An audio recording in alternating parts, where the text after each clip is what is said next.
Ya makanya nanti ibadah itu kan macam-macam. Ya kalau Syekh Rotib An-Nabulusi itu beliau membagi ibadah dengan ya nanti ada ibadah sya'airiyah, ada ibadah ta'amuliyah. Ya sya'airiyah itu kalau kemudian kita sholat gitu ya. Ya kita puasa. Kalau ta'amuliyah itu lebih kepada interaksi kita dengan sesama manusia. Ada namanya ibadah huwiyah. Ya jadi contohnya begini. Ada seorang wanita yang dia ini adalah seorang ibu. Yang ketika pagi itu banyak yang dia siapkan. Ya banyak yang dia siapkan.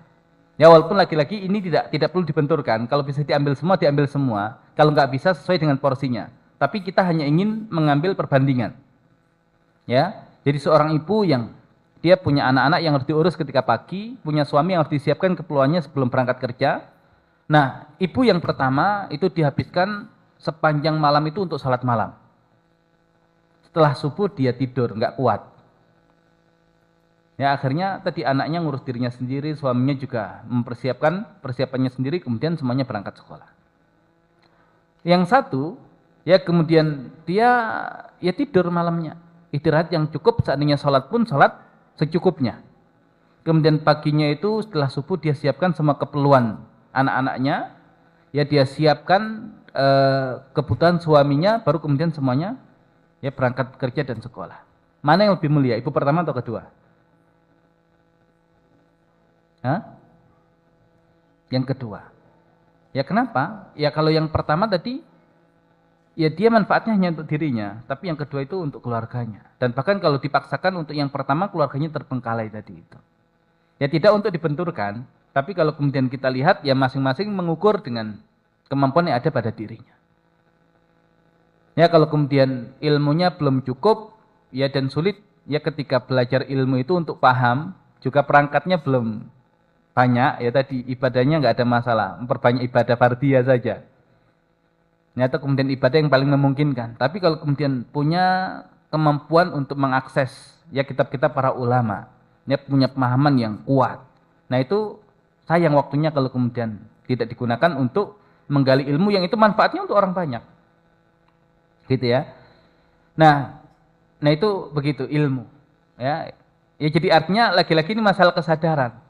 Kadang kita sulit menyadarkan anak-anak karena kita sendiri belum sadar gitu loh. Tujuan hidup kita itu untuk apa? Nah kalau sudah sadar, ya dia akan bergerak sendiri dan itu dengan penuh kenikmatan. Karena sadar. Dua orang berada di tengah terik matahari. Dua-duanya sedang memecahkan batu. Satunya memecahkan batu karena dihukum sebagai narapidana, yang harus kemudian memecahkan batu-batu itu. Satunya lagi penambang emas, dan dia tahu di dalam batu itu ada emasnya.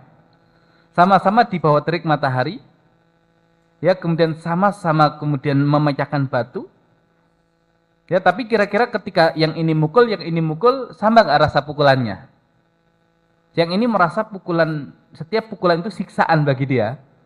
Yang ini setiap pukulan itu ya kebahagiaan gitu loh. Kenapa? Karena mendekatkan dia pada tujuan dia. Ya untuk mendapatkan emas. Nah sama kalau kemudian anak-anak kita tidak tahu tujuan hidupnya, setiap amalan dia tidak akan pernah mendatangkan kebahagiaan. Tapi kalau kemudian dia sudah dididik dan tahu arah hidupnya, tujuan hidupnya, bahkan setiap amalan dia itu mendatangkan kebahagiaan dan tanpa disuruh dia jalan sendiri. Nah ini ibarat mendidik generasi itu tadi, ya mendorong mobil dengan menyalakan mesin mobil.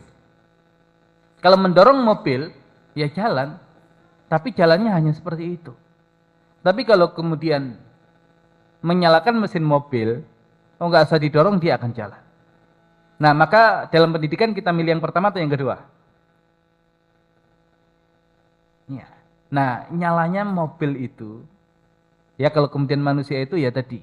Jadi ada ruang kosong di dalam hati manusia yang dia tidak tertutup dengan apapun. Nah kecuali dengan keimanan. Nah keimanan itu yang kemudian menghidupkan mesin hati manusia.